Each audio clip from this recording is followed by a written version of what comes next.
Well, as another generation that is also dealing with the women's human rights issues, I am now seeing, as a lawmaker myself, a bigger constraint than introducing international law-compliant national laws in my country and implementing them.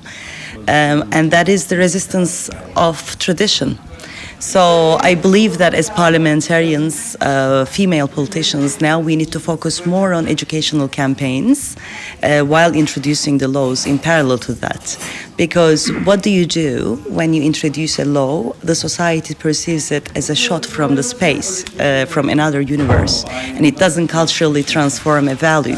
So that is why I think from this point on, parliamentarians, female politicians, decision makers who are participating in public and political life of their societies should not only introduce laws and defend the modern laws, but also to make them a reality on the street in order to be able to, in the long run, transform values into a reality in the street.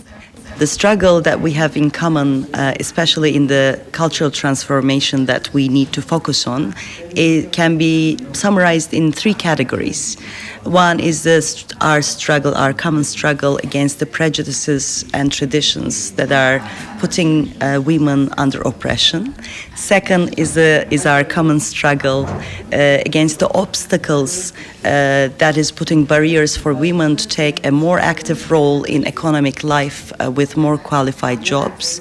And the third struggle, our common struggle, from different paths of life as women's human rights defenders, is actually to find ways to overcome the barriers that is standing before women in participating in public and political life much more actively and more widely. Certainly, we can only overcome these obstacles standing before women being equal citizens as men, only with holding hands with our male counterparts.